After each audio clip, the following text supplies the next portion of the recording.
Good afternoon. We are here today on the sidelines of Cape Town Conversation and to discuss the topic of food security in a changing world. With me on the panel are Judith Mwatniki,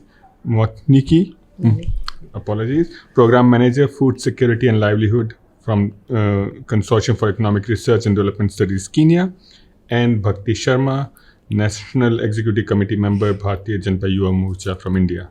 Welcome to both of you. Thank you. We are going to have a very focused discussion on the issue, but let me set a brief context. We do have, beginning from 2015, SDG 2 on food to address food insecurity, but at the same time, we are also aware that we are nowhere close to meeting the SDG targets, particularly also in SDG 2. At the same time, the importance of ensuring food security has increased, particularly because of the complex geopolitical situation we are in. Keeping that in mind, the last three G20 presidencies, and it's important to mention that because we just finished another G20 presidency in South Africa here. In 2023, India got consensus on G20 Deccan high-level principles on food security and nutrition. In 2024, Brazil established Global Alliance Against Hunger and Poverty and made considerable progress on the issue. And this year, under South African presidency, we have G20 Food Security Task Force Declaration, which brings this issue front and center, not only on food insecurity, but also achieving food security while enhancing nutrition. Right? So it's not just filling the stomach, but also beyond that. But let me ask you a very specific question. The first question to you, Bhakti. Yep. What policy instruments should be deployed by countries facing the most intense food insecurity? Okay, so thank you so much, and thank you for having me for this conversation. It's always amazing to be with her. She's, it's been the kind of the love that we share from past 6-7 years. It's amazing. And honestly, food insecurities is one of the biggest problems that we see across the world. What is happening? Because I come from India, and let me just take you briefly towards the post-independence era. That was like 1947 to 1960s. The situation with India was not very good because we had a heavy dependence on the imports, and obviously we had a low agriculture productivity. We had very poor irrigation facilities at that time. And the population was growing rapidly in our country. With all these crises that we had in our country, we actually had to have a multi-layer strategy at the, policy level. So, and at this time, we were so much dependent on the aids from US and other developed nations. They really wanted to affect our policies, okay? So, India did two great things. So one is the Green Revolution that actually changed the nation as a whole, because it gave us the high yielding wheat and rice varieties. And also we started working on the neem coated and other fertilizers, and obviously the irrigational reforms that we had in our country that were really great, because we started working on the irrigation perspective of our country. So, when Green Revolution coming in, that actually made our country self-sufficient, and also with the kind of the stocks that we started having, it was actually good that we could help out a lot of other countries across us, our neighboring countries who were in need of the food. There are a couple of policies that we had, because Green Revolution was a super hit. So we had a couple of things. So one is the public distribution system, the PDS. Obviously, as the conversation starts up and when she's going to give her ideas, I'm going to surely speak about the PDS system. One thing is the integrated child development services. That is really great because that had a midday meal plan and a school feeding program. So that's actually that's a supplement providing nutrients apart from the calories to the students who are studying in the school. And obviously it is also going to improve, it is also like giving them cooked meal to the students in the school, so that can also they can attend the school at the best level. So this is one policy that helped not only the food but also the education in our country. And slowly National Food Security Act, that's 2013, that gave a legal right to all the people to have a subsidized food. And trust me, as India got with it, there are a lot of other countries. You see Egypt, you see Canada, you see EU, because they also had food security crisis and they also started working on it. So they these policies actually became a boom to a country like India, and it's like just 76 years, and now at this point of time we are in a very strong and a secure position when we look at the agriculture that is in our country. Thanks, Bhakti. That's a very comprehensive overview, including the historical development of this policy space in India. Yeah. Let me turn to you, Judith. To what degree can investing in boosting yields and increasing the acreage help reduce the challenges of food insecurity? So more on the supply side. Thank you. I'm going to start from where Bhakti stopped. She framed it very nicely, of how India has seen a food system highly exposed to external shocks. And this means the country is unable to anchor themselves on local resilience. So any disruption in the international systems means a disruption in the food supply system. And therefore now that brings us to now boosting yields locally, by us going back to what can we do in place of waiting for what can others do for us. Boosting yields is essential. That much we can agree. But it's insufficient. It's not the only thing that we must do.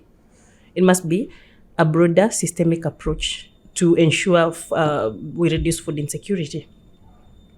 So correct yields remain less than a half of global average. That's now for my country, Kenya, which means productivity gains is a major opportunity. Yes, we can boost yields, but even as we think of boosting yields, it must be a part of a larger system. And I'm saying this, framing it from the perspective of, after we've boosted yields, are we putting in place mechanisms to make sure that food production, first of all, is, after now ensuring it's sufficient, are we able to now get the produce to the market?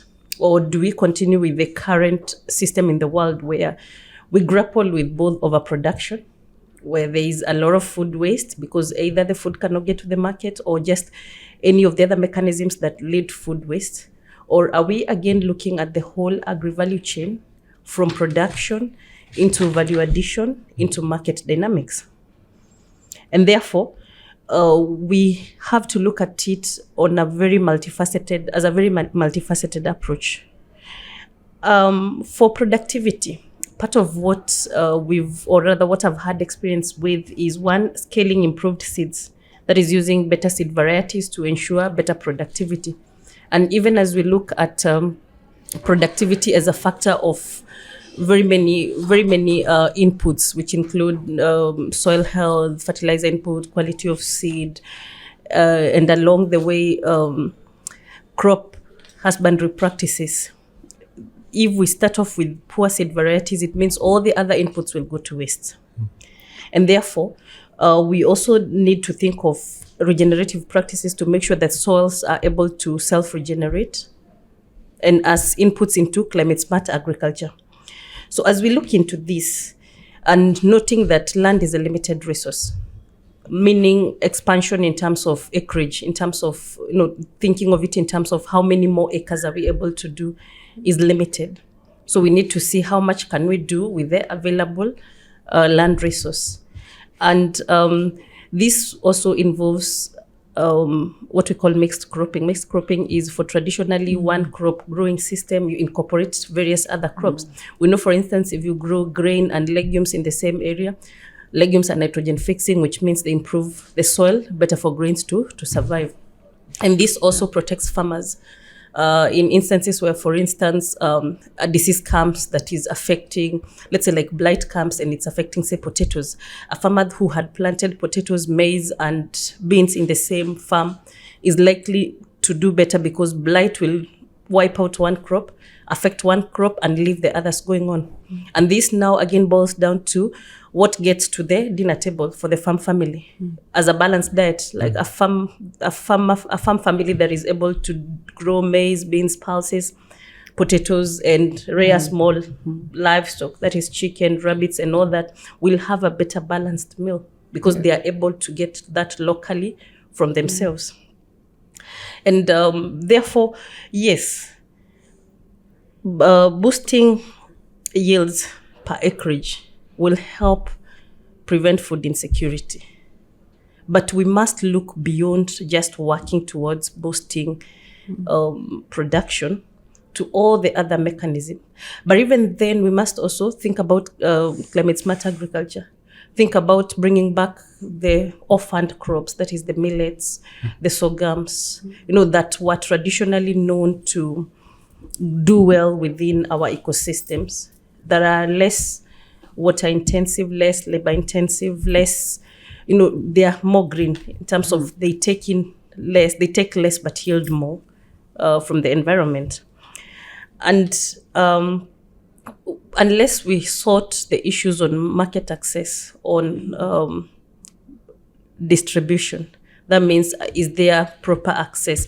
Are there proper, say, storage facilities? Are we able to do cold houses? Are we able to support, to do like chilling equipment for milk, to enable that milk have a longer shelf life? Are we able to equip farmers to do value addition, for instance, milk into butter, milk into yogurt, to give the product, the farm produce, a longer shelf life, to also enable them again be able to earn and help them do agriculture as an income generating activity, not just agriculture for subsistence. And so for us to boost food security, for us to look at the whole cycle, it must be all the way from extension services to production to market and value addition. Thanks. So it's not just one aspect, but overall. And I think I'm glad you mentioned emphasis on food diversity, but also millet. And millet was under the Indian G20 presidency, India announced the year of the millet. So I think that is a connection. So it's not just that, but also linking it to the policy side of things. So building on that, from national to investment to let's scale it up a bit. How can countries and regional and multilateral bodies devise frameworks to overcome challenges to food security imposed by global geopolitical, climate, and supply chain shocks? So it's I'm asking you to zoom out a bit and think of the linkages. That what role is there for international cooperation? Okay. Yeah. So you know what? Something with the growing tensions across the globe, it is really an important thing that everybody should understand. That without food we cannot survive. This is one thing that everybody needs to know. And before I go towards the geopolitical scenarios and we really need to look at what is happening internally or inside any country. Okay, so again, if I take you all back to India, I'll tell you. So we have 3-4 major things that are actually helping us to have a secure position. So one of them is basically the food supply stabilization measure, that is the MSP, that's the minimum support price. So in our country, the government would actually promise a support price to the farmers, and whatever the if it's an abundance also any crop, the government would buy it on a reasonable price. Okay, and then we also have state level subsidized food programs in our country, because with so much of the food and we don't want people to be malnutrition. So for 8 rupees, that's equivalent to 11 cents, you could actually get your a good big portion of meal for yourself. Okay, one thing that is very important, and the countries which are actually facing supply chain shocks across the world should follow the Aadhaar based biometric authentication. So in our country, everybody has an Aadhaar card and we have a biometric. You go anywhere across in the country, you want the food, because during the COVID pandemic time, our government in less than 1 week, I must say in 3 to 4 days, they have given 160.01 million people close to $4 billion. In rupees, if I say it's 36,659 crores. Without leakages, without corruption, without red tapeism, nothing. It was just the government, and we had the DBT, that's the direct benefit transfer. everybody has an account. Link that account with the biometric of that person. You go to that particular place, the ration shop, click on yourself. You will know whether this person has taken food or not.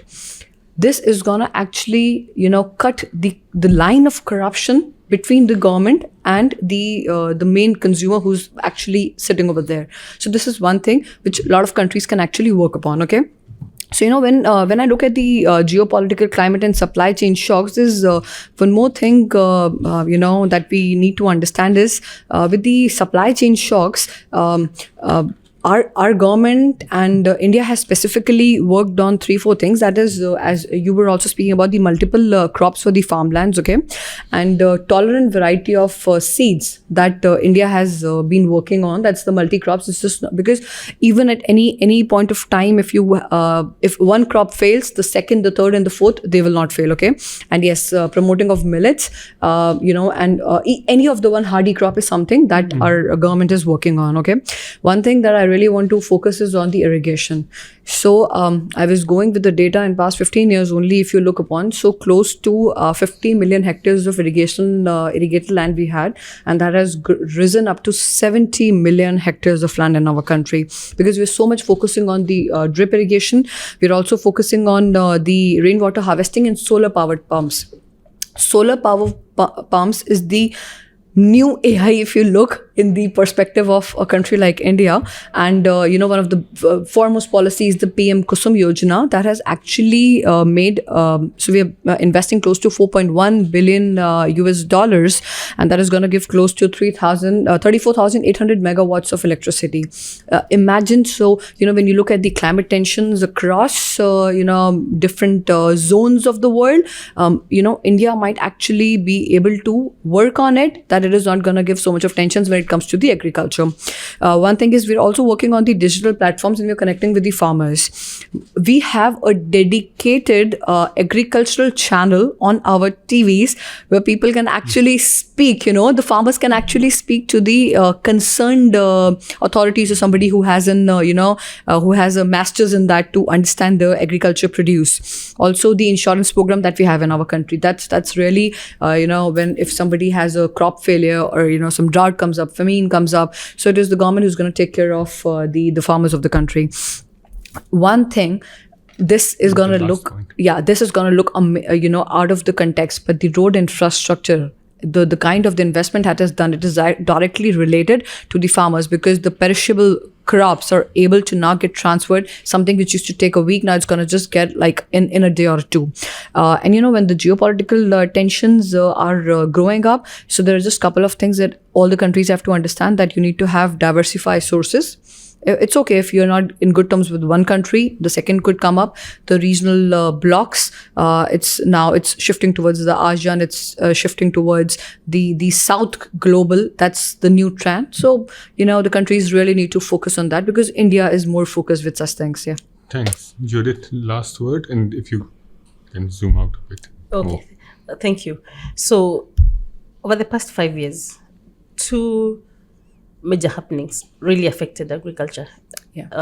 That is first COVID, and secondly, the war in Ukraine. Because it came with a disruption of especially farm inputs and grain supply. And for economies like the Kenyan, or rather the East African economy, where we really relied on Ukraine to bridge our grain deficit and fertilizer from Russia. So for starters, COVID came and the supply chains were disrupted. Then came the war, and we could not access this really important input for starters, and we could not bridge our deficit. The learning there came with the need to look at ourselves, at our strengths, and see among ourselves. For instance, the East African region has Kenya and Ethiopia suffering drought, Tanzania and Uganda more or less able to produce enough with surplus for export. And so for countries to be able to overcome such challenges, they need to strengthen their trade policies amongst each other. They need to strengthen their early warning systems, because if you look at Kenya, when there's a drought in Kenya, the same is happening in Ethiopia, Eritrea, and the Horn, and the larger Horn. If there is flooding that is expected, it's also the same. So there's need for countries across to come together in a region that has more or less the same geographical and climatic condition to be able to enhance and do a better early warning system structure. And even as we do that, that means a lot of cooperation and a lot of also information and data sharing. And again, countries like Kenya can borrow a lot from India, learn a lot from systems, and see how India has been able to move towards being able to internally satisfy their food needs and curb food insecurity. Thank you. Thank you, Bhakti. Thank you, Judith. And I think this is such a fascinating discussion. I just want to take one small point from that. It emphasized a lot on the seed.